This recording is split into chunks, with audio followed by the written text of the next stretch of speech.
Good morning, everyone, and welcome to Perspectives. It is Monday, March 7th, 2022. Wherever you are joining us from this morning, we welcome you to the broadcast. All the broadcast entities bringing us live, those of you who are viewing us on our Perspectives page, TNR Communications, Partygrenada, Sister Isle, Carriacou, Petite Martinique. A special good morning to the brothers and sisters on Carriacou and Petite Martinique. And, of course, those of you viewing us on Mikey Live and KG9. Welcome, welcome, welcome. It's a beautiful Monday morning here on the island of Grenada, and I'm sure it's beautiful in Carriacou and Petite Martinique as well. Beauty just exudes from these eyes. We can't help it. I'm Brenda, Baptiste, and I'm here with a special talk panel of Senator Christopher Allie and Mr. Byron Campbell. Good morning, gentlemen. Good morning, Brenda. Good morning to our viewers and listeners. It's a pleasure to be back. I know, it feels like we went somewhere, we went on a sabbatical or something. We did. I missed you guys, though. One week. Last week, Monday, didn't feel the same. Yeah. At some point last week, Monday, I picked up the phone to tell both of you, I missed you this month. And I say, nah, telling them nothing. Just leave the phone alone. Make us feel too good. Well, I think we have an open forum today, and probably we could start it off with Carriacou's Carnival. Yeah. Yes. Carriacou, how you doing? Want to recover? Sister. They had chapter?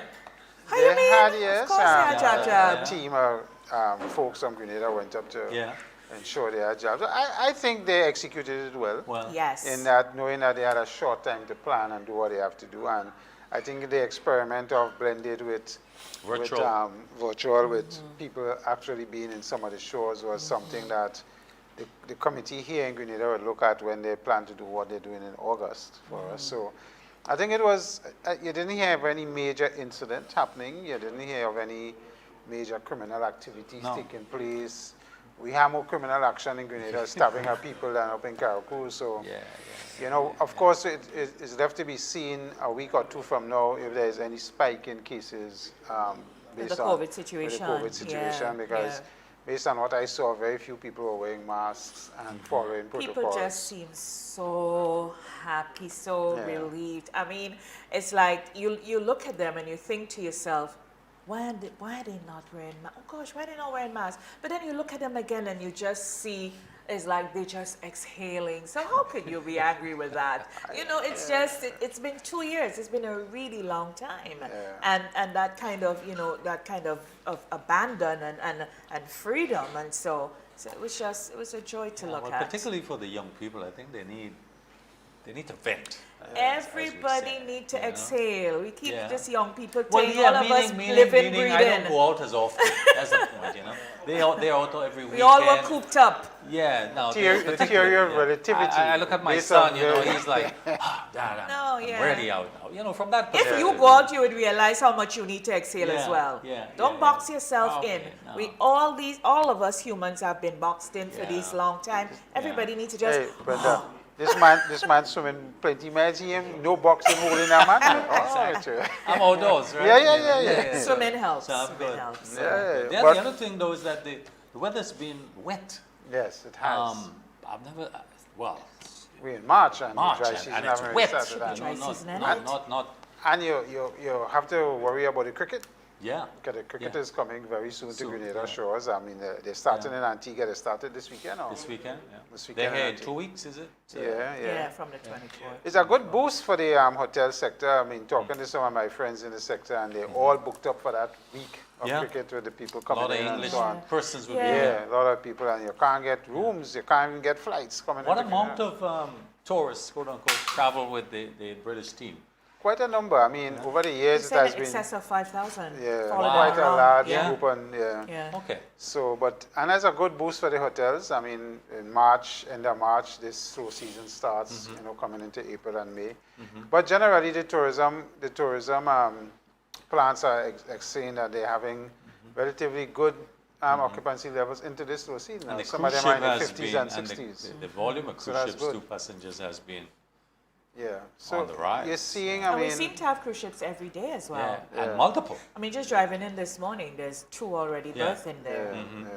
So it speaks to, in my view, something good is happening with the freeing up of all the restrictions under COVID and what has happened, we've seen more international travelers looking to come to Chris, places related to like that, the Grenada. economic indicators not coming from the government, but coming from both the World Bank and the IMF, seem to indicate that there was some normalization happening and some expected growth too. Yeah, and something good has happened in terms of the management of the economy so far under this particular crisis and what has happened. So, I mean, you may not like the government for whatever reason, that's fine, but at the end of the day, you cannot take away from the fact that they did a good job. I mean, I will go as far as saying they did an excellent job in handling the economy and what has happened, because you have seen other countries where things are far worse and so on. So I think they have done a good job in doing what they have done, on understanding the limitations and constraints they had coming out of COVID and what has happened, job losses, you know, people, the health situation, as well as getting back to some level of normalcy in the way they have done it, you know, gradually phase things in. I think that is good, and construction is still doing very well in the country, which helps with a lot of issues on the unemployment. So I think generally, and when you have third parties like the World Bank and the IMF reporting that this is, you know, the guys have handled well and did well. Independent assessments. You know, we seem to have sometimes we seem to be so caught up in our tribalism. That we want these people to say what we want them, to craft the narrative. That's right. And so I was involved in one of the consultations rather, just sitting as an observer.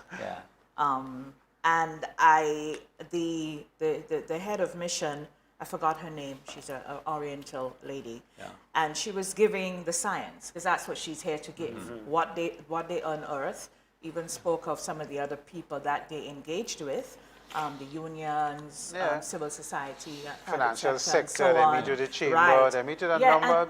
It was broad-based, That's and, for them. you know, giving her report. And there were some people in there that was asking some leading questions, like wanting to say that the government did badly, wanting to say things like, this is corrupt, you know. On one point she said, you know, we don't use words like, we don't use language like that. They're very we diplomatic, report our findings, and she cannot, you know, all she can report is what she has found, and this is what she has found. And I thought to myself, you know, okay, you can feel all you want to feel and disagree all you want to disagree about a particular policy, a particular management style, but when this is presented to you, you know, you live here, you do business here, you work here, you are developing more things here. You would want to hear from people like that we are at least striving. You know, you know, the kind of, if you think that the doom and gloom, oh, well, it reflects badly on a particular, so you have an advantage. No, because at the end of the day, we have to deal with it. Yeah, and you know, Brenda, we live here, you could feel it. It's not just about these parties reporting and so on, and yes, they met widely and people have said what they have to say, but you could actually feel it that the situation in Grenada is not a dire one. You go about your business, you have things, you have money to spend, people are working, you're not in crisis with, you know... So I tell you, Allie, what you say? No, ma, if you live on social media, or if you live in the diaspora looking in, you swear say Grenada will blow up in any minute. Thank God I live in reality. But at the same time, we do have some challenges. Of course, in the case, and I'd like to point out a few of them, that given the global pandemic and the issues with supply chains and all that, and other issues, oil, and we could go into this a bit detail, we are experiencing some inflation, certainly in food and most other commodities. And the question arises, how long, Chris, and we mentioned this, how long, given what's happening with oil in particular, we could talk about the war, how long will the state be able to subsidize, the $15, so to speak, the price of gasoline? I mean, in the last numbers I heard that crude oil went to $124, $125, moving from below $100. You know, and but in some of our neighboring islands, it's already at $20. Of course, So I'm just saying that we do have issues here to tackle at the same point. And I mean, the reality of it, that $15 thing cannot, in my view, be maintained for another 6 months. That is my take on it. It's going to have to break somewhere, because if the trend continues with what is happening with the war and the effects of the war on inflationary increases because of oil, Yeah. I mean, we are net oil importing country. Yeah. We are a net importing country generally. Period. So a lot of the inflation is imported inflation, Yeah. food, Yeah. prices Yeah. of food, and then Yeah. all of that, the demand for these services and products have not eased. So there's the demand-supply equation as well in there. And so when you couple everything together, I mean, I was just watching at the last Gazette that was sent out, and inflation from last December, January to now, we were negative 0.8. We know at 1 point, so we had almost a 3% increase from then to now. Yeah. And that is significant for us, and you will feel it in your pockets. And You're already seeing it at the supermarkets already. Well, that's right. Everywhere. I told you about fertilizer. First of all, most farm inputs have gone up. The average is over 30%, 35%, but in fertilizer in particular, it's 75%. Wow.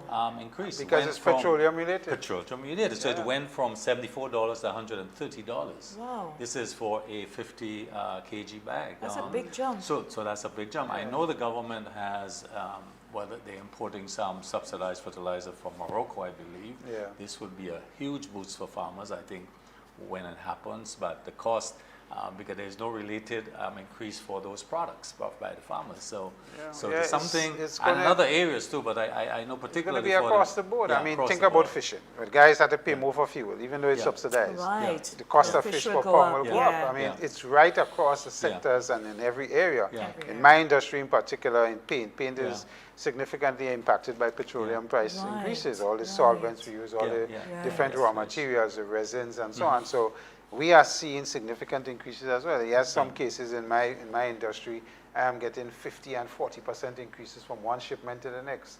And that will Serious. include freight. I Yeah. mean, I had a conversation with a colleague last week, and we worry that freight and cost of freight, where it's going to go again. And on top of that, you ain't hear the airlines announce anything yet, but you know, if this thing Naturally, continue, naturally. what is going to happen with the Naturally. cost of airfares, and because they're going to talk about, I mean, the timing of this thing couldn't be, more, it's really bad. Because it's here we are, just coming out of the situation with the COVID. pandemic, and there we are with this war. Yeah. And no matter what people want to call it, it's a war.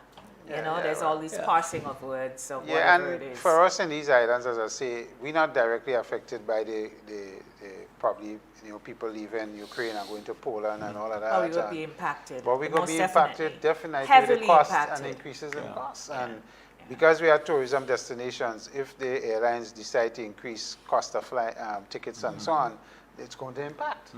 And so all of us will get. This world is so connected that you're not isolated anymore. No, one you're not. situation And here that's the thing. affects all of us. The Sometimes ripple in the water. Yeah, sometimes you see us, and we need to understand that we really live in a global sphere. Yeah. And technology and everything has made it even smaller. Yeah. And the interconnectivity is great across the board. Across the board, And sometimes yeah. when we look at issues, we tend to look at it in silos. Like Grenada is off in this little corner all by itself. Yeah. And everything that happens there is unique only to Grenada, and the rest of the world does not exist. Yeah, Chris, you mentioned the war, of course, and I'm not going to gloss over it because not just from the economic point, but the politics of war, because it's going to affect us. And you have wide coverage of the war now, particularly on most networks. I mean, it's dominated, and how it's covered is cause for concern. One observe racism in this coverage Yes. in terms of that is clear. But I think also, and again, that's my perspective, that this invasion is wrong. There's no question about that. When you look at the suffering that's taking place and the waste of lives that are taking place, but to what extent, in hindsight, could this war have been not taking place? Somehow I lay responsibilities. Russia is the one as the aggressor, certainly, but I think somehow that there were negotiations taking place between Russia and the West, and I think Russia, regardless of who Putin is, but I think in my view, any leader of Russia would have seen an issue there, a security issue, that if you look at the map for where it was in 1997, some 14 countries now have joined NATO that were in the Eastern Bloc. So in my view, I think they have reason concern to feel somewhat locked in, somewhat insecure because of that situation. I think somehow negotiations was possible to avoid this war. So I see the West as, to some extent, also responsible for this war and not putting sufficient energy and effort to ensure that it didn't happen, Chris. Yeah, I tend to agree in general with your comments. I don't see, in any situation, I don't think war is necessary for any way to resolve a situation. Exactly. Because the only people who benefit in war is you don't know, there's no beneficiaries. Well, the people who people make die the and weapons people suffer and so on. The people who make arms and ammunition of course, will and benefit. the oil-producing countries. Yeah. But outside of that, I mean, there's no real benefit for us as a world and what is happening. So I agree in general with that. But I mean, the politics and the geopolitics involved in why and the justification for the war, to me, there's no justification from that point of view. Absolutely. Mr. Putin and his Russia, yes, he talked about being surrounded by NATO and all of that, but he's a superpower of its own right, security-wise and otherwise. And unless Ukraine was trying, and then you see, Ukraine is so important, being a previous Russian state. And the mineral and the oil and things from that country is huge economically. To the world, the economy as well. And so there's a huge economic aspect of this war involved in this thing. But you know, at the end of the day, Byron, for the war to end, we have to go back to the table and talk. And negotiate. So why because why even you now stop? there's a sort of farcical, I consider farcical, going on where they're saying we're having discussions, but bombing has not stopped. So what kind of how can you be talking to this thing if bombing has not stopped? Another thing with the geopolitics is that there are sides. So there's the West and there's Putin and his camp, and some of us who just see it as. The way I see it is that I think when we get into wrong and right centering where wars and so are concerned, I think we dabble in a little dirt. But if we get to a point where people could be at least try to be neutral in the situation, and as much as you are supporting one side, you are saying to another, hey, let's calm this down. What can we do for you? How can we help you? Mr. Putin, right? To achieve what you want to achieve. How can we do that? And to me, there are not enough voices saying that. Maybe quietly, and we have to be careful too with Western media and how they are reporting this. So I try to get other news sometimes to balance how I feel, or to get an understanding of the situation. Because one of the best reports I found came out of I was looking at the African channel this week, and all these African people who they study and work in Ukraine, you talk about Western media and racism, their actual experiences. These people were reporting what happened to them at the border, and that's an element of this that we're not putting enough focus on. There's already a big humanitarian crisis. I agree. For me, there's a lot of hypocrisy in this. That's the word. That's the word. Let me say why. For example, 2 weeks ago, a report by Amnesty International came out on Israel, and with evidence pointing out that Israel was practicing apartheid with the Palestinian and that whole war that's taking place here. And there was no Western coverage of this, you know. So the double standard we see now, all war is wrong, first of all, and it should be condemned everywhere. Everywhere. And not. So we're seeing this happening. And even at the vote of the UN, you had, 140 plus voted against, but there were 35 abstentions. And that's important. Even India. 35 or 65? No, 35. 35, Okay. So even like India and some of those large countries are saying, look, we don't support what's happening, but let's get back to the table. Let's talk. Let's talk about it. Let's have discussions on it. You know. So so I think, and there are other wars. Because if you say you're threatened, why do you feel threatened? Western countries, the traditional ones, the Europe as well, are no saints in this thing. And let's be clear about it. What's the war? They have done a lot of worse than the war is not limited to Russia and Ukraine. The U.S., the Western powers are involved in the war. Intelligence is a critical function of war. Economic sabotage is a critical function of war, and they're applying this full time. So let's face it, the war is not. The war has to be seen wider than just shells and water. The other thing I think that needs to be spoken about with this too, and you're going to see, is the cybersecurity aspect. I mean, companies in our region are already trying to beef up and look up and bring up their, improve their networks security protocols, because if we think we isolated, we're not. We're not. You know, It's and true, Chris. the prediction is that, you know, the cybersecurity aspect of this is going to increase significantly. Because there's another forum where the war is being waged as well. And then when you put the economic sanctions package that was put by the Western countries and Europe and so on, which is a serious sanctions in terms of the economics. And once Russia start to reel from these sanctions, which they will, and once the billionaires who are, there are a lot of Russian billionaires, the oligarchs, and once you start seizing these guys and limiting what they can do and cannot do with their monies, it's going to have implications for Mr. Putin and what happens. We're seeing, because a plane landed, was it in Antigua, with an oligarch, and they were trouble. They were like, oh, you can't. You know, then so there was a yacht which pulled up in St. Vincent, and already Russians who do business in the region, Russians who hold passports from the various programs across the region, they are being squeezed. So it is, you talk about isolation, there's the other war is squeezing Russia in, and these economic sanctions, globally. These sanctions and them are going to hurt. And when it starts to hurt these guys, these superpower guys, in terms of the monies and so on, they find ways to get some things. Because already the Swift, the Swift banking system is blocked. So then how they're trading, moving monies. I mean, it's not that the sanctions won't hurt the West as well, because when you take so much money out of the system, it hurts them to some degree. But I mean, these things, the cybersecurity aspect, and of course the aspect of the sanctions, is another type of war that's being waged on the forum, apart from boots on the ground and tanks and so on. On the security aspect as well, you know, another business will come out of this, because these people need to move their monies, they need to do business. So something creative, well, you know, I think not above board, will come out that and whole start thing mushrooming. about Bitcoin and all of that, you're going to see a lot of things moving into that. Yes. Because where these guys... see that. You know, and they're going to see. So I think it's going to be mushrooming in that area, and all that happens in that digital world with the coins and monies transferring and so on. So you're going to see some spin-off, as you say, more businesses coming up or looking to do business there, because they've had to find a way to move their monies and trade.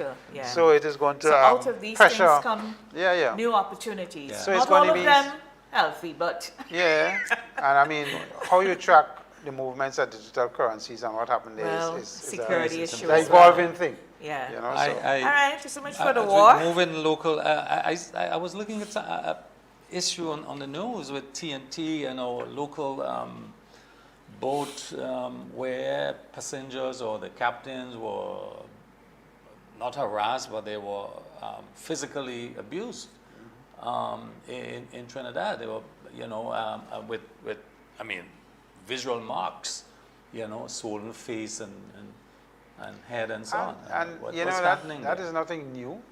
We have always had issues with our maritime boundaries and how our fishermen are treated. But this wasn't fishermen. This was just one of the inter-schooner, not schooner anymore, inter-island trade. This was a steamship. That's why I'm saying it is nothing new in the sense that we have had issues with this in the past, whether it's the schooners. And a lot of it is, you know, the Trinidad government says they're investigating and so on, but it's how these, you know, there's you may not know it, Byron, but there's a lot of piracy on the seas as well, from the Venezuelan side as well. And what happens there with Guyanese, Venezuela, ourselves, and Trinidad boats. There's a lot of piracy taking place in that triangle there. And, you know, sometimes our guys get caught up in some of these things as well. And so it's an unfortunate thing. But, I mean, these guys who ply these waters know every time that there's dangers as it exists with these things. It's unfortunate to see the authorities getting into that as well. Allegedly, the aggressors are Trinidad police. Oh, this is the official and Coast Trinidad and that is the reputation of the Trinidad police. I mean, people enter custody there and die. They don't come back out. You know, and that, I mean, for us, I think at the highest level in our country, and I'm sure representation has already been made, they can't just say they're investigating. We need some preliminary statement to be made diplomatically as to what happened, and then we'll come back with the results of the investigation. But that is an ugly thing, and as neighbors, and as neighborly as we are, if that had happened to Trinidadians, we would have been on the front page of the Express, blah, blah, blah, blah, everywhere. So Prime Ministers Keith Rowley and Keith Mitchell. Yeah, we need Both to, we first need names. to, yeah, we need to, we need to have a talk about this About because that. this is not looking or feeling right. and And it's that urgent. is the Trinidad police force. Yeah. You either die or you are beaten. That's This what is- they this do. is- Again, it's a reflection of what happens in the society Yeah, as well. yeah. that is But, what but they Byron, do. probably we could move to some more positive news. Yeah. I know the removal of roaming rates happened Yeah. in this period. Well, that's related to whole car. But not yet, we're getting there. Well, not totally. I mean, Yeah. we have a significant reduction that has been offered. Chris, and it's good, hopefully- but it's coming late. Yeah. That's the truth. Now with WhatsApp, who bothers? I don't know. But there's security issues with WhatsApp that you prefer to do call to call. I mean, it's a good thing. It should have come long before. What is it now? Is it totally free or is the cost No, is just it's coming down. reduced? They haven't coming gotten down. to the point where it's totally removed as yet. Yeah. But certainly, But it's a good thing. yeah, It's a good- reduction of yeah. the rates and Yeah. then getting to just one fixed One, across. exactly. Because you know, if you travel to Antigua, you have to remember, oh Lord, you know, Yeah. I mean, in 2022, Yeah. imagine we had to remember that, right? Yeah, and So they have just been making a killing, I believe, Mm-hmm. of it with these roaming rates and so on. And we're saying, look, technology is accessible, it's cheaper, it's Yeah. everything. Let's get to this point. I mean, no nobody wants to point. drive the telecommunications companies out Yeah. of business, Yeah. Yeah. but hello, let Right. us just make It's this important. thing. It's So important. some So of us kudos- business people that used to travel a lot Yeah. interregionally Yes, I and can doing imagine business. your bills. Our roaming rate used to be significant. Sometimes it runs in the 20s of thousands. Yeah. Depending on It a what lot it of is. crazy. companies have Yeah, reported so that. it's significant. It's not something that's not significant. Yeah. So No, it's huge. for us, it's an excellent move in the right direction. yeah. I mean, yes, the challenge, of course, with all of these companies like the cable and wirelesses and the flows and so on, and the digital is that technology is changing so fast. You also have to be, these companies be understanding to some degree. The technology is changing so fast. I was looking at a report about a year ago that was talking about these guys, because of the speed at which the technology is changing, to keep up is a challenge, one. The investment to keep adapting to the new technology is another challenge. Yeah. And then on top of that, how do you charge people for some of the things happening in the digital world, because it's getting less and less tangible. It impacts their business models. Yes, There's a lot of and it's shifting. really a difficult thing for them as well. So sometimes they come up with rates and charges that is not really based on some science and so on. But Well, again, the Just speed. people- You try to make sure no Yeah. matter what you're hitting the bottom line. Right. But that's what the companies So are it's not doing. easy for but them they have as to well, eh? adjust. Yeah. Yeah, it's not easy They for have them to as well. So adjust. you could understand it from that side as But well. it's timely. But it Yeah. is, move. And it I is watched something that you have to look at. I watched some of the when they signed it Yeah. here in St. George's last week, Wednesday was it? And the representative from Digicel and the representative from Cable and Wireless Trading as Flow. And they say, talking the language, well, okay, well, we would look at it and we would, and I thought Prime Minister Mitchell was at his diplomatic best. Yeah. Because at one point, it's like, they're still talking like if it's a far gone something. And he had to say, with a smile on his face. Because if he didn't say it with a smile, it'd come off wrong. Yeah. We are here. We are here. This is not a discussion anymore. Yeah. This is where we're at. This is what needs to be delivered to our people. This cannot happen fast enough. We are doing this. Yeah. I mean, the gentleman from Digicel, Caucasian, so Yeah. he was pink. But, but yeah, you get the point. Because the thing is, these companies have really controlled the market and monopolized it for so long. That's correct. And to speak to your point, Senator Allie, the concern about the business model and how do we still, return profits to our shareholders, keep our employees and all of that. But this is the world. We all have to keep shifting and elevating and evolving. And we have to do it fast. Yeah. I mean, It's the fast-paced. technology is far outpacing But how the business model could change. One of the right? reporters, Chris, one of the executives was saying that another big deal that could bring rates down is, and it was speaking to the governments region, look at the taxes. Because that's a major contributing factor to the rates that are on. Well, they're not taking all responsibilities for it. Again, That's not there's true. companies pushing back. It's minimal. Yeah, but it's minimal. I mean, at the end But of the I'm day, just saying that they No. were making that point. Yeah. No, it's Yeah, minimal. If yeah. you look at what Ectel and so have up, I looked They're- at that. they The were- argument is soft. Yeah, they were making that They point. they are the ones that have to make the big adjustment. But Yeah, staying yeah. positive, Chris, derelict vehicles. There was I think it's a police, solid waste, and Ministry of Works, taking a decision to deal with derelict vehicles. And I mean, this is a big deal. Kudos to them. This would make a big difference both for safety and for just aesthetics and health also. Yeah. So I saw that as a big deal, and I look forward to this. Well, it's I mean, really we had bad. announced it before. It's good that it's happening now. I think the wrecker is back in service. So they got a new one, and they got a new one. So yeah. probably that is going to help the situation. But I mean, the problem is wider and deeper because, you know, with that comes, you're clearing derelicts, but the amount of vehicles are parking on the road now because nobody have nowhere to park and everybody have vehicles now. A lot of roads are being reduced to single lanes. That's correct. Especially after work, when people come from work. So what's the solution to this, Chris? I don't know what is the solution. So what do we say? So here I applaud that, and one of the things I was really, what I was concerned about was to find out, when you move the derelict vehicles, what do you do with it? Do you just go and park it in an open pasture? No, I'm getting to that. And the gentleman from the solid waste, Mr. Gilbert it was? Yeah. He explained what was going to happen, and I was impressed by that. The fact that they had thought this through. This is a total 360, even to where it ends up in scrap being exported. So that's revenue as well. So from the derelict comes, you know, and that is really good, and kudos to all the people for that. But hear this, a lot of this is behavioral as well, because we have the derelict, but we have our behavior. On Saturday night going through Grandance Valley, you know, there's all this commercial activity with the shops on the side of the road and barbecue and everything going on. And you're coming down, and there is a vehicle parked in front of the barbecue man because you have to be in front of the barbecue man in the smoke, up in his face to get the chicken. You can't go nowhere else. And there's another one on the left who has pulled up and is indicating, and the family's in the car, and he is standing there getting barbecue. And there's a big truck coming down, and you can't move. And everybody just waiting, and everybody telling everybody where their mother was born and where their stems are, and so on and so forth. And I'm like, whoa, you mean it's so weird as carry on? Well, why can't we just park down the street on the lane where the vehicles are parked? Leave the other side free because there's shops and people's homes and everything there, and it's a main thoroughfare, and just walk down to the barbecue. Remember, Brenda, that if I take in the bus at point X and you want the bus at point X plus 5 centimeters, the bus had to stop twice. So Chris, true. We ain't walking up. You see, so there proves my point. Behavioral. But when I go to New York, hélas, I'm walking 20 blocks.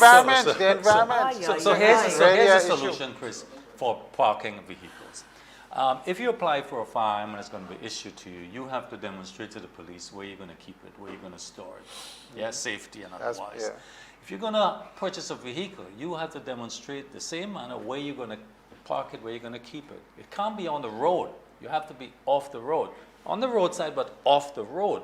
And so there's no regulation. So if you go through Brizan, if you go through Grand Mall, if you go through any village, and I'm going to show this. But in Brizan, remember, Brizan is unique. Remember, the folks live on the mountain and they live on the other side of the slope. So in the middle there, I don't know.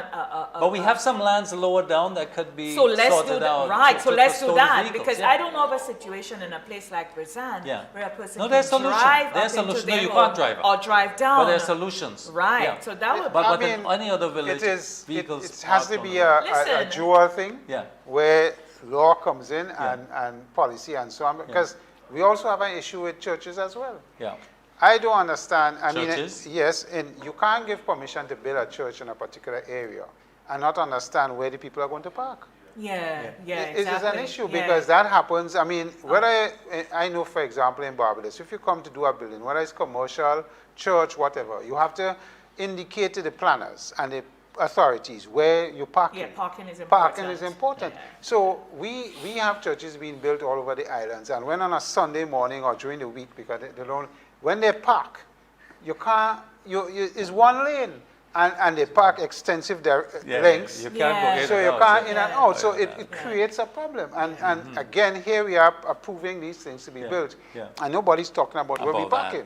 And some of the capacities... we need to correct certain things. And some of the capacities are huge for these churches. The driving on the road, the learners. I mean, I see no reason why at 8 o'clock, 7:30, 8:30 in the morning, rush hour, That's that what we it have learners on the road. No, this is crazy. 3:30 on a month-end Friday on Grand Dance Road. People are learning to drive. They will tell you, No. when we raised that years ago, they will tell you that the learners need to understand and be in traffic situations that, teach them how to handle themselves in heavy traffic. Bring But them I agree into with the you. stadium at that time. I don't and disagree then bring with them on you. the road another time. I don't We disagree need to that organize we these need to things. have time slots for these things. Chris, but you and Brenda, This is- why this you? I is- mean, you talk about this is- everything else: traffic, vehicles, carnival, carriacou. No, I But have what no about, topics what about here. politics? I mean, like, No, I want to We're get gonna it. get into I want to. politics I want to. in the Can I politics, introduce guys? a topic I have? Yes. Thank like, you. hey, you know, I mean, like, Thank you. We get to that in a minute. Hang in there. Oh gosh, y'all excited about this thing. You guys know I'm not. The port. What's happening on the port? oh, Right. So now I was. I have that am on my not- list to introduce to you. I am not. Oh, you have it too. I Yeah. have it. I am not. I saw a news clip that kind of piqued me a bit, but I didn't spend enough time finding out more because I think it was Senator Lewis. I saw him on a news clip explaining that the police need to. I think it was about the decorum or the concern about whatever the police was doing. But I thought to myself, as the police. So it was an investigation. And then I was getting some background information that it is really a 12-year investigation. And there are certain bits and bobs and spurts and to this whole thing. So there's a backstory to this story, apparently. But I didn't understand what had happened that led Senator Lewis to that point with his concern about what the police did. Well, my understanding from what I have learned, just like you, I am probably going to be a little more blunt because I can't understand how Labour could support this move and have workers strike or call out themselves from the port and affect the country, because this is significant in terms of imports, exports, and what's So happening we in the had country. no business on the port on Friday. Well, very little, if at all anything. So, Wow. and it's one of those things I can't understand because, Brenda, I have been around in this labor industrial relations for a while. What the police are doing in terms of an investigation, my understanding is that they went to the individual and said the person wasn't arrested. No, we were just having a conversation. We need to have a conversation with this person. We need to accompany us wherever to have a conversation with this person to understand what is happening in the investigation and what's on. This is absolutely normal procedure. Oh, but at that point, by the way, the person could say, I'm not speaking to you until I call my attorney, yes? Of course. Yeah. And when I hear Senator Lewis talk about protocol, I want to know what protocol we're talking about here if the police wants to come in. Asking, what is the issue? And I not really? understand, we in business, it is our right as management. Management have rights in a collective arrangement situation, environment. And if we have a situation at work where I suspect a staff member of being outside the norm of their activities, whether it's criminal or not, it is my duty as management to say to the police or whoever involved and FIU and say, listen, I need you guys to come in and look at this situation. Here is documents. Here is what we have found out. This is what FIU will take a look at it and say, okay, we believe you have a case here. We need to come and have a conversation with the person or persons. Yeah. This is normal procedure. This is nothing abnormal. So to hear Labour take that side and talk about protocol and this wasn't, the protocol is not, we need to have a protocol, that is nonsense, quite frankly. Chris, I have to support you on that this. is absolute nonsense. So was he okay, so what did, so the police didn't go and just snatch up the person and, no. Okay, I thought it was something that happened. No, and I mean, when you listen to Mr. Redhead did come and explain the ports. The manager. What has happened. Oh, okay. I didn't see that. Yes, Frank Redhead, the general manager, came and said, listen, this is normal operations for the police, how they operate, and so on. And the person who writes... somebody like him managing the port in a situation like that, he would know exactly how to handle that. And it extends, Brenda. If you're in management in your company, it is almost saying to us what the union's position is here, that they're running the company. Chris, No, They're not running the company. Staff belongs to the company, not the union. I keep saying this. Why did the workers support that though? Why would they incensed to the point that they felt, okay, we should strike? But if the workers are emotional about it, Byron, it is the responsibility of the leadership of the labor and the union to say to them, guys, calm yourselves. We need to understand this is nothing unusual. This is nothing where we affecting the rights of the worker. So their emotions were stoked. Yes, and not everything that employees want to see happen must happen. You need to put balance and need to understand that these things. Chris, I want to support you here. I found that and I don't know all the issues, but just on the basis of what was reported on the matter, both hearing from the union and hearing from the Port Authority management, that I felt the action of the union to withdraw labor in such a critical area, such an area as a port, remember both in terms of business, because this is where business originates, this is where we get our goods, our services, it's extreme. In other words, particularly in the context where they are speaking, where the Minister of Labor is intervening, where they are talking, I think that's the basis in good faith to say, while we resolve this, let us allow the economy, let's allow businesses to continue. Because if you hold up the port, albeit, yes, you allow ships to offload, but you're not allowing goods to come off the port. This is extreme, I would say, and unnecessary. In the last few years, I have seen labor trying to blur that line of in terms of management rights and union rights and workers' rights. And I keep reminding labor that workers in an environment, in a business, the workers are the business's own. You come to work for me, right? You have a contract with the business. You don't have a contract with the union. The union is a third party coming to ensure that if you have a collective agreement, rights and things of workers are protected and you give them certain benefits and so on. Fine, that is perfect. Nothing wrong with that. It's the external welfare structure. And it's also part of the but at the end of the day, because inside you should have HR and all of that takes care. That's right, and there is that balance that must be kept, and that's absolutely correct. But at the end of the day, you're seeing unions and labor trying to cross into management's role of what management is supposed to do. This is a clear example of this, and management has a right to control the environment of the business and to administer policies and procedures for the business where the staff is This is bordering on abuse of power as far as I'm concerned. It's totally unnecessary. I think you can talk, you can negotiate, you can work things out, you'll find a solution. But the dung tools in such a situation, I think is extreme. Yeah, and you see, dunging tools is the last option in labor issues. That's correct. You could wear red jerseys, you could do other things before you get to dunging tools. You see, and you didn't seem to have that sort of gradual movement into some. I mean, we have another situation with spicing. There's a lot of things in the labor environment happening in the private sector, and you have to question, what is happening there. You have the SGU one, you have the spicing, all of these are severance pay issues, and now you have this one report. As well. And GIDC just came out.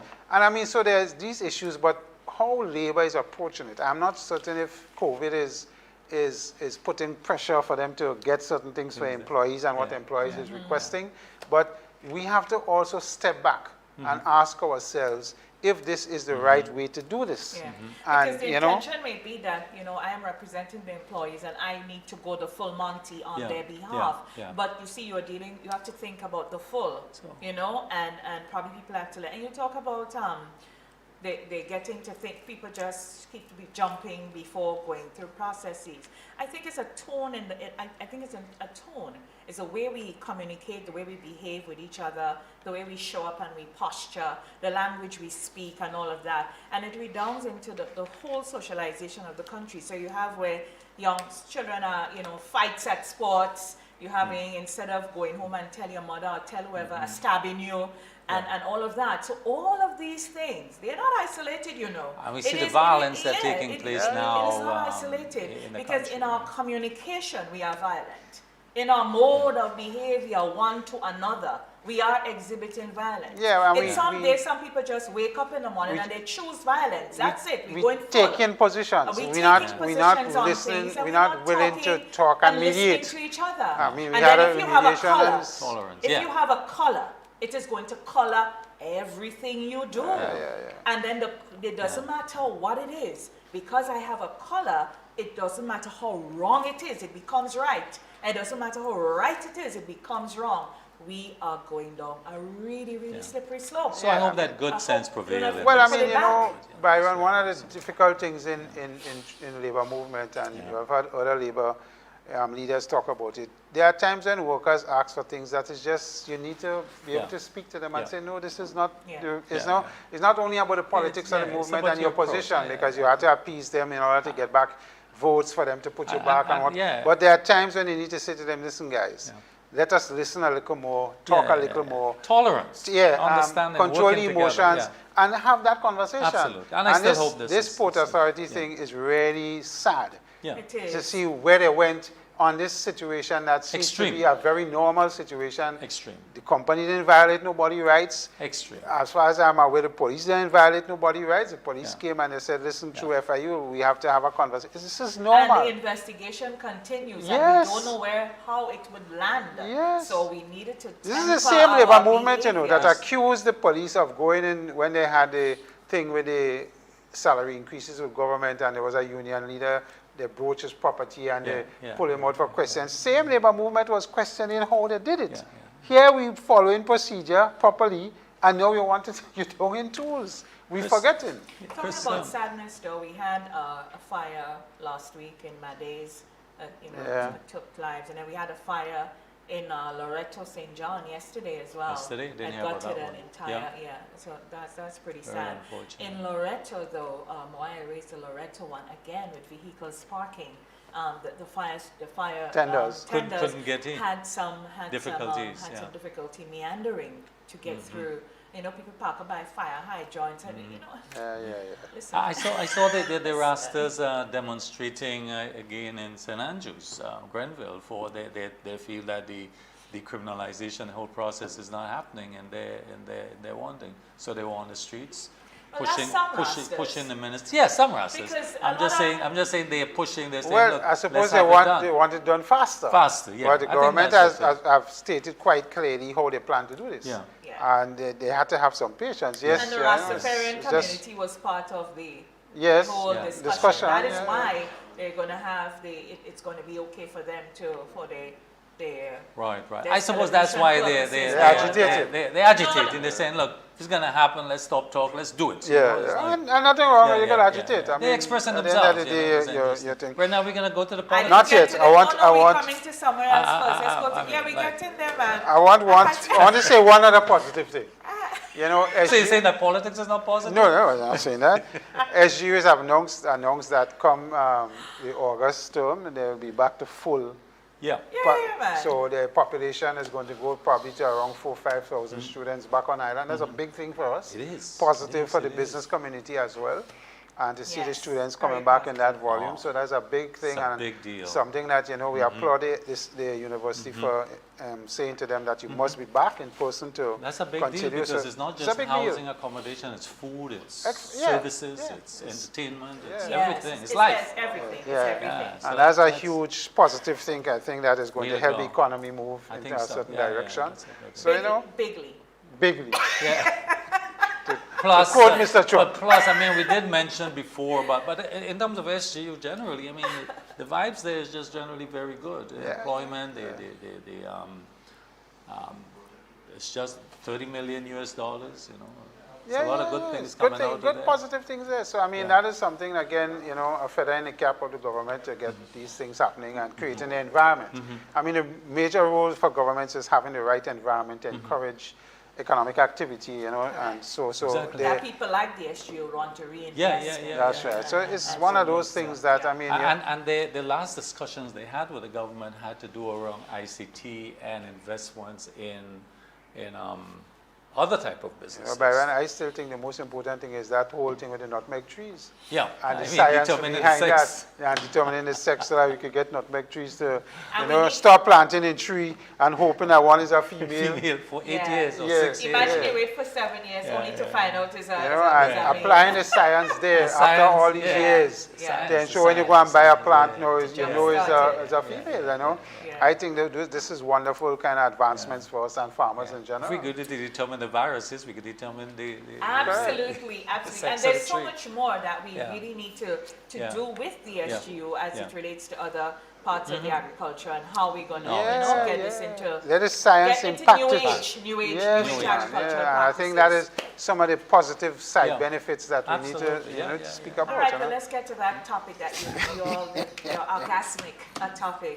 Here we segue into the politics. While we were away, the NNP staged its convention, and we'll start there. Of course. Um, Well, you know, I was a little disappointed. I thought the bell that the Prime Minister had in his pocket would have been I wrong. saw the bell. When they put out a picture of him when I think he went to Happy Hill first, of course, Yeah. because that's his, Yeah. before he went down to the Trade Center. Yeah. So when he arrived, they had a really nice picture of him on Facebook and stuff. And I find his back left pocket look a little Heavy. It come out a little bit. It wasn't a big bell. I say, I see the bell. So down by the Trade Center and the woman excited me and thing, and I'm waiting for him, man. No bell. No bell, The bell drop out between Happy Hill and the Trade Center. Yeah. The bell just slip out his pocket, and none of the people in the vehicle. yeah, put on yeah, the bell. but yeah. So the convention. I thought Well, I mean, they had a successful convention. Akima Paul, And the blended Prime format Minister, seemed Prime to have Minister. worked in some ways. So, I mean, you know, the format has changed. And I think, as I always said, you know, exciting your base through your conventions and how you plan your politicking coming up to election is going to be critical for all parties in this new environment. And we just saw Prime Minister Mia Mottley did her successfully. So it's something that parties have to look at and how they manage that going forward. But yes, so I think they staged a good, they had a successful convention. Well, they had a blend, virtual and physical. No incidents, and of course, we talk about the bell, but I mean, that is the Prime Minister's prerogative. Well, we know, but the bells, but Chris, our speculation or projection is still on course, meaning Well, I'm still by holding to June, by June sometime, before Carnival. And you can obviously see the ramping up of the PEO, Parliamentary Elections Office, you know, they're putting out lists, Yeah, you can Are see. you they're asking gentlemen people to register. registered? Oh, yes. Yes, absolutely. I go online and check my status as well. Yeah, I have my exactly. new And that's card, important. your new ID card, and so on. So there you could see there's a ramping up. So you could see there's a preparation that's happening. And I mean, they wouldn't get it 100% before the date is announced. The point is, people need to know, get themselves prepared to go and get registered. And the parties are doing that.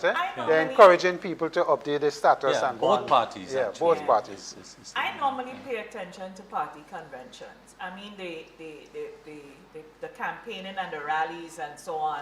Sometimes I listen, sometimes I don't. You know, sometimes I get real kicks. You know what I like to laugh. So what new came out of this convention? So I paid very close attention to both the NDC's convention, or what we could see, what we saw, and then the NNP's. What I found about this convention with the NNP, there was a freshness to it. It was as if the NNP turned a corner. And it was just not what was being said on stage, but it was the visuals. It was the positioning of the new guard holding with the old guard.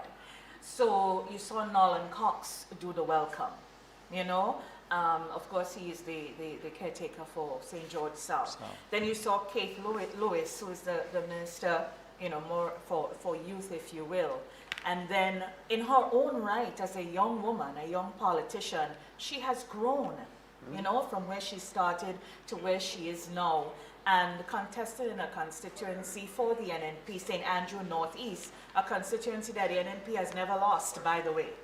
So there she is. There is this young woman, you know, being positioned and making these statements. I actually forgot that Minister Pay came into politics so early and so young. Very young, you know, she reminded us as a PRO of the party. I saw her on a program with Mr. Roland Bola. And Beyond she the reminded headlines, them of how early she came into politics as a senator and so on. The NNP has always done that. We seem So to be, we talk about this conversation about youth. We seem to be right. You We know? seem to be behaving like that now. But if we're true to our history, we would be truthfully say that the NNP has always brought youth into the fore. Always. Look at all the senators that came through. So, I mean, I hear, you know, but... You saw that. Then you had the General Secretary, Mr. Bola, Of course, he was a chairperson, and what he did was, while it was virtual, it was virtual, so he brought the feel as if you were outside in a rally, you know, the normal comedy and flair and all of that. He brought that. And then you had Akima Paul Lambert, who is just a most brilliant citizen of the world, from Sunset City, Victoria, here in Grenada. And there she was, you know, basically using the house she grew up in to really speak more about the house in which we're in, the house Grenada. And there is symbolism as well, as we know, because the house is the NNP symbol. And I think a lot of people, I think Akima's message was lost on a lot of people, based on what I saw on social media. But it was brilliant, and I encourage people to go back and listen to it another time, and listen to it again, and still listen to it again, and you will see what you would come away with. Then we had Mia Motley. He was so heavily criticized by a lot of people. There was one person in diaspora who wrote a whole spiel about how her legacy will be tainted. As a result, there she is, appearing on this NNP platform. And she came in and she just gave, it was as if the woman was at She wasn't partisan. She dealt with the issues that matters. None of them were. None of them were partisan. It went beyond the pale of party politics. Their messages was nationalistic. It was inspiring. The amount of women I spoke to after the NMP's convention, who people just tell you, I feel inspired. I want to do it. Oh gosh, after listening to Mia and Akima, I feel I could take on the world. I could do this. It was so inspiring. It was so motivating. And that's why I tell you, I felt as if the NNP had turned the corner, because there was this elevation and lifting, if you will. And then came the Prime Minister, and his speech was, for the most part, really, really good. Of course, he threw in the politics must come in with it. With the jabs and the jives. It's politicking. Right. So he brought a political element, which, of course, there would be disagreement and dissension with. But two things he said that showed on the stage, and he said it out of his mouth, and it showed. He said, I am the bridge. What is a bridge? What does bridge mean? So if we could answer that, you would understand what we saw on the stage and what he is doing now in his political career. And he also said, and I wrote this down because I did not want to forget it, and that was my most important takeaway from him. He said, the challenges that we face will not be solved by any particular age group. It will be solved by all of us together. And that's an important point. Point here, I gather here that you're talking about, it has to be intergenerational. You need freshness, you need youth for the energy and the risk adversity, but you also need the wisdom and the experience to go in. In other words, because everyone must be taken on board, and you need a balance. Gender issues, everyone on board. But where is the opposition? What's happening regarding the? I know they're very much engaged now with trying to fill the positions or the, how you call it, the caretakers have their potential candidates. And I mean, I would say this has taken longer than usual. If you anticipate an election any time, as they themselves have said, well, you know, I would expect that they would be making much more inroads in two things having those I think, representations. as an observer looking in, I think the PR aspect of the opposition is weak, you know, in how they respond and what they say and when they respond. And I think that is something that they have a challenge with. Because normally when the other side have a convention, they'll come a response to the convention, whether it's positive or negative, say what they have to say. That's part of the part of the politics. That's part of the politics. Well, so there was you know, so I think Dr. Mitchell talked about the parachuting and you know, of course, the language and tone change. And then he when he talked about you know, made reference to the cussing and always the cussing, and so on. So those little snippets of, you know, was put up, because what it is intending to show is like, look how he's behaving. But that's part of it, because they always be behaving like that's the point. And my point with the PR, you know, it's not as strategic as you would probably like it to be. That is one. But even, let's go to the candidates' issues and the caretakers. There Yeah. seem to be a lot of contention with some people. So you have the one in St. Andrews, I'm not sure if it's northeast or St. Andrews Northwest. Northwest. yes, where they Philip Alexander and Miss Thomas. So that seemed to be still contentious. It is, that's right. We heard a lot of things about the Andy Mitchell one for Grandance, but you haven't seen any formal announcement, as far as I'm aware, about this one. So, and then St. David still have some fall off. St. David still have some certainly issues. No, that is settled. No, it's settled. Yeah. Oh, you mean in terms of the members, Yeah. So I mean, so there are still some issues they're grappling with, and you know, it's left to be seen what is going to happen. I mean, you have I think Senator Sensei had announced that she is going to be joining the party because she wants to contest St. Andrews. I don't know if it's which constituency. Well, I don't know which one of the St. Andrews constituencies she's going into, but she obviously have indicated to them that she's interested and so forth and so on. And that is another announcement that you may see coming up and happening. But a lot of it has, you know, slowed from when they announced the 7. They have 8 more to go. So that has slowed a bit. And maybe taking their time with it. Probably, and I mean, due process. But Byron's point is critical. When you appoint caretakers, caretakers have to come into the constituencies and start working. Start working. There's a lot of door-to-door, door-to-door things. So if I'm not formal, I can't really start the work. You know, it's like, what's my... You're working, but it's how. And you there is this aspect of this thing that people need to get to know you. What you're about, who you are, what you bring to the table. That's where I was going to go. And let me say it this way. As a marketer, what I am receiving is that there seems to be some uncomfortableness with the brand, right? So what I'm receiving in terms of there seems to be some uncomfortableness with the brand. So the push seems to be, let's push the person that we think people are receiving and accepting best. So to me, there is a constant push of the individual that people seem to be resonating or liking, the likability factor of that individual. So we are pushing that individual. But as I am receiving that there's an uncomfortableness with my institution. So I am not really, that's what I'm receiving. And I can be wrong, but as a marketer, again, if I'm receiving that, it means something is fundamentally wrong with your messaging. Well, you know? you see, you're coming back to my point. And that's why I say that is how I wanted to say it, you know? So that is what it is. You know, but we have so many more topics, you know.